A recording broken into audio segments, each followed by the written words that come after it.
দক্ষিণ মানকাছাৰ জিলাবাসীৰ দুৰ্দশা বুজিব কেতিয়া জনপ্ৰতিনিধি তথা চৰকাৰে। এই মুহূৰ্তত মই উপস্থিত আছোঁ দক্ষিণ মানকাছাৰ জিলাৰ হাটশিঙিমাৰী মানকাছাৰ সংযোগে যে লোক নিৰ্মাণ বিভাগৰ যে 22 কিলোমিটাৰ পথ, আমি পথৰ দুৰৱস্থা দেখুৱাবলৈ আজি উপস্থিত হৈছোঁ। আমি দৃশ্য দেখুৱাম যে কেনেদৰে আচলতে এই হাটশিঙিমাৰী মানকাছাৰ সংযোগে যে 22 কিলোমিটাৰ বিধ্বস্ত পথৰ যে জৰাজীৰ্ণ অৱস্থা, আচলতে এই পথেৰে দীৰ্ঘদিনৰ পৰা এই জিলাবাসীয়ে যাতায়াত কৰিবলগীয়া হয়। বিভিন্ন ধৰণৰ জমৰ যতন ভুগিবলগীয়া হৈছে, কাৰণ চৰকাৰে ইয়াৰ প্ৰতি কোনো ধৰণৰ গুৰুত্ব নিদিয়াৰ ইতিমধ্যে বিভিন্ন ধৰণৰ অভিযোগ উত্থাপন হৈছে। বিভিন্ন দল সংগঠনে ইতিমধ্যে বিভিন্ন ধৰণৰ প্ৰতিবাদ সাব্যস্ত কৰাৰ ফলতো কিন্তু কোনো ধৰণৰ ইয়াতে প্ৰতিক্ৰিয়া দেখিবলৈ পোৱা নাই। আমি আজি পোনে যে পথচাৰীসকল আছে তেখেতৰ কথা পাতিবলৈ যত্ন কৰিম যে আচলতে কেনেকুৱা ধৰণৰ সমস্যাত ভুগিবলগীয়া হৈছে। কি ক'ব ৰাস্তাৰ বিষয়ে যিহেতু বিধ্বস্ত অৱস্থা? এইটো আজি নতুন কথা নহয়, আজি প্ৰায় 5 বছৰৰ পৰা এনেকুৱা জৰাজীৰ্ণ জয়িক হৈ যোৱা এই মানকাছাৰ হাটশিঙিমাৰী পথটো। ইয়াৰ মানে আমি গোটেই অসমত ঘূৰি ফুৰোঁ, মেল মিটিঙত কেতিয়াবা যাওঁ।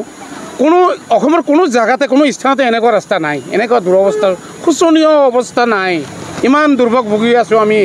আমাৰ জনপ্ৰতিনিধি কি কৰি আছে আমি ক'ব নোৱাৰোঁ। কি কৰি আছে? তেখেতে বিধানসভাত উত্থাপন কৰিছে। চাওক, উত্থাপন কৰাটো বেলেগ কথা, কাম কৰাটো বেলেগ কথা।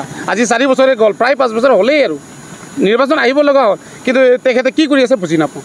তেখেতে কয় মই উত্থাপন কৰিছোঁ, কৈ আছোঁ, কোৱাটো আৰু অসমতো কাম হৈ আছে। দ্বিতীয়তে আমি আমাৰ চৰকাৰৰ জনপ্ৰিয় মুখ্যমন্ত্ৰী তেখেত ডক্টৰ হিমন্ত বিশ্ব শৰ্মাদেৱক মই ব্যক্তিগতভাৱে অনুৰোধ কৰিছোঁ, তেখেতে কিবা এটা কৰক। এই মানকাছাৰ আৰু হাটশিঙিমাৰী পথটো একমাত্ৰ জিলাখনৰ এখনেই পথ 22 কিলোমিটাৰ। এই পথটো সম্পৰ্কে আপুনি ভালকৈ জানে, আমাক ক'বই নালাগে। মুখ্যমন্ত্ৰী এনেকুৱা এজন ডাইনামিক চিফ মিনিষ্টাৰ হয় তেখেত অসমৰ, প্ৰতিটো চুকে কোণে তেখেত জানে। কিবা এটা আপুনি কৰক, আমিও ভাল পাম। অন্ততঃ গৰ্ভৱতী মহিলাই হস্পিটেলত অহা যোৱা কৰোঁতে যিখিনি এইখিনি ক'বই নালাগে। আৰু কি ক'ম, আপোনালোকে যথেষ্ট কৰি আছে আৰু প্ৰচাৰ কৰক। মই অনুৰোধ কৰিছোঁ আপোনালোকৰ জৰিয়তে গোটেই অসম নহয়, উত্তৰ পূৰ্বাঞ্চলত প্ৰচাৰ কৰক যে অসমৰ এইখন জিলাতেই, দক্ষিণ মানকাছাৰ জিলাতেই হাটশিঙিমাৰী মানকাছাৰ পথটো জৰাজীৰ্ণ শোচনীয় অৱস্থা। আৰু কি হয়, এই আছিলে যে পথচাৰী তেখেতৰ মন্তব্য আছে। এটা কথা বিশেষত ক'ব লাগিব যে জিলা আমচুৰ তৰফৰ পৰা এই ৰাস্তা সন্দৰ্ভত ইতিমধ্যে জিলা আয়ুক্তই এখন স্মাৰক প্ৰেৰণ কৰিছে। আমি এই জিলা আমচুৰ যে সদস্য দল আছে তেখেতৰ সৈতে পোনে কথা পাতিবলৈ যত্ন কৰিম। হয়, কি ক'ব যিহেতু দেখা হৈছে ৰাস্তাখন যে বিধ্বস্ত অৱস্থা, কি ক'ব? আমি আজি জিলা আয়ুক্তৰ জৰিয়তে মুখ্যমন্ত্ৰীলৈ এখন স্মাৰক পত্ৰ দিলোঁ। ইয়াৰ আগতে আমি বহুত প্ৰতিবাদ কৰিছোঁ, বহুত আন্দোলন কৰিছোঁ জিলাখনত। আপোনালোকে জানে, আপোনালোকে সংবাদ মাধ্যমত বাৰে বাৰে প্ৰচাৰ কৰি আছে, অথচ এই ৰাস্তাটো যেনেকুৱা সেনেকুৱা অৱস্থাতে আছে।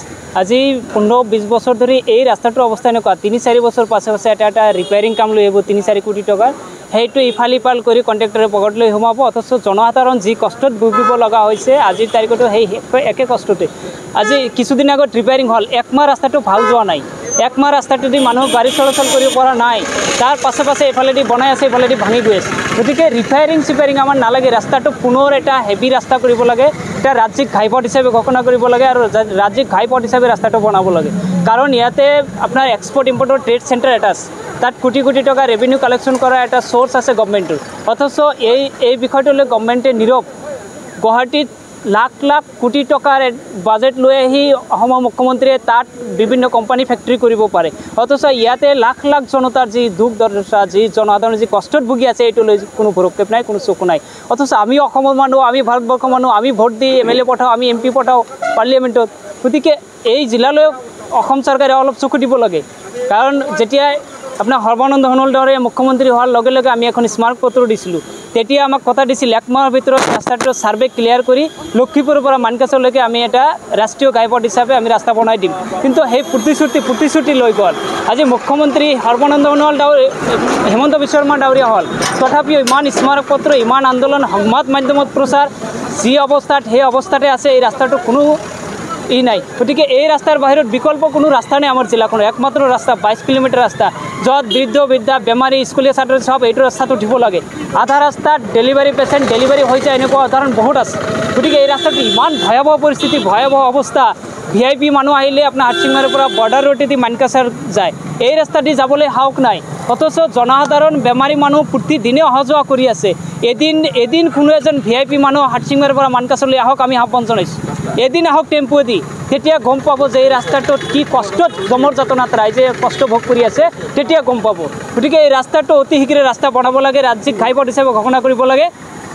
অন্যথায় আমি জিলামুচিয়ে বৃহৎ আকাৰৰ গণ আন্দোলন গঢ়ি তুলিম প্ৰয়োজনত আমি দিছপুৰত গৈ ধৰ্ণা দিম আসলে জেলাখনত যদি কোনো মন্ত্ৰী বিধায়ক আহে তেন্তে কোনখন ৰাস্তাত যাবলগীয়া হয় জিলাখনত যদি কোনো মন্ত্ৰী বিধায়ক আহে তেতিয়াহ'লে আপোনাৰ বৰ্ডাৰ ৰোডেদি মানকাছাৰ যাব এইটো ৰাস্তাত উঠিবলৈ সাহস নাই এওঁলোক এইটো ৰাস্তাত নুঠে কাৰণ VIP গাড়ী দি গ'লে এদিন গ'লে 5 দিন আহিবৰ মন নাযায় আৰু টেম্পুৱেদি ট'টোৱেদি মানুহ অহা যোৱা কৰে 22 কিলোমিটাৰ অথচ VIP মানুহ আহি হাটচিংমাৰীত নামিব বৰ্ডাৰ ৰোডেদি যাব এইটো ৰাস্তাদি যাওক আমি আহ্বান জনাইছোঁ কোনো এজন VIP মানুহ কোনো এজন মন্ত্ৰী হওক মুখ্যমন্ত্ৰী হওক এইটো ৰাস্তাদি এবাৰ টেম্পু দি ভ্ৰমণ কৰি আমাক এটা ৰিপ্লাই দিয়ক যে নাই ৰাস্তাটো ঠিক আছে তেতিয়া আমি ভাবিম ৰাস্তা ঠিক আছে টেক্সটো আমিও পে' কৰি আছোঁ টেক্সটো চবেই পে' কৰি আছে দক্ষিণ আমাৰ মানকাছাৰ জিলাখনৰ মানুহখিনি টেক্স দিয়া নাই নেকি আমি মিঠাতেলৰ টেক্স দি আছোঁ পেট্ৰলৰ টেক্স ডিজেলৰ টেক্স দি আছোঁ আমি প্ৰতিটো বস্তুতে টেক্স দি আছোঁ অথচ আমাৰ জিলাখনৰ ৰাস্তালৈ ইমান নেগলিজেঞ্চি কিহৰ ইমান অৱহেলা কিয়ৰ উজনি অসমত লাখ লাখ কোটি টকা খৰচা কৰি আপোনালোকে ৰাস্তা বনাই আছে বহুত ডাঙৰ ফেক্টৰী ইণ্ডাষ্ট্ৰী কৰি আছে আমাৰ জিলাখনলৈ আপোনালোকে কোনো ধৰণৰ চকু দিয়া নাই গতিকে মুখ্যমন্ত্ৰীলৈ আহ্বান জনাইছোঁ অতি শীঘ্ৰে এই ৰাস্তাটো পুনৰ এটা ৰাজ্যিক ঘাইপথ হিচাপে ঘোষণা কৰি আপোনালোকে শক্তিশালী এটা ৰাস্তা কৰি দিয়ক export import international trade centre শক্তিশালীভাৱে বনাওক ইয়াতে লাখো কোটি টকা ৰেভিনিউ চৰকাৰে কালেকশ্যন কৰিব পাৰেও সেই চ'ৰ্চটো আপোনালোকে বনাওক জনসাধাৰণক সুস্থভাৱে চলিবলৈ দিয়ক এতিয়া আমি আহ্বান জনাইছোঁ হয় আচলতে যে সচেতন তেখেতৰ মধ্যে আচলতে এটা কথা বিশেষ কথা উল্লেখ কৰিলে যে এই জিলাখনতে আচলতে যে ট্ৰেড চেণ্টাৰ আছে ট্ৰেড চেণ্টাৰ যাবলৈকে এইখনে মূল ৰাস্তা কাৰণ ৰাস্তাৰ বিধ্বস্তভাৱে ইতিমধ্যে গাড়ীসমূহ ইতিমধ্যে চলাচল কৰাত বিভিন্ন ধৰণৰ সমস্যাৰ সন্মুখীন হৈছে আৰু এটা ক'ব লাগিব যে চিকিৎসাৰ ক্ষেত্ৰত ৰোগীসকলে এই ক্ষেত্ৰত এই ৰাস্তাৰে যাতায়াত কৰাৰ সময়ত ইতিমধ্যে দেখা গৈছে যে বিভিন্ন সময়ত গৰ্ভৱতী মহিলাসকলে বিভিন্ন ধৰণৰ সমস্যাৰ ভুগিবলগীয়া হৈছে যাৰ বাবে ইতিমধ্যে জিলা আমচুৰ তৰফৰ পৰা ইতিমধ্যে অসমৰ মুখ্যমন্ত্ৰীলৈ দাবী জনাই যে টনজীৱন ৰাস্তাখনক সুচল কৰি দিয়াৰ ব্যৱস্থা কৰে এই মুহূৰ্তত মই হাটচিংমাৰীৰ পৰা মুকুব ৰহমান ND24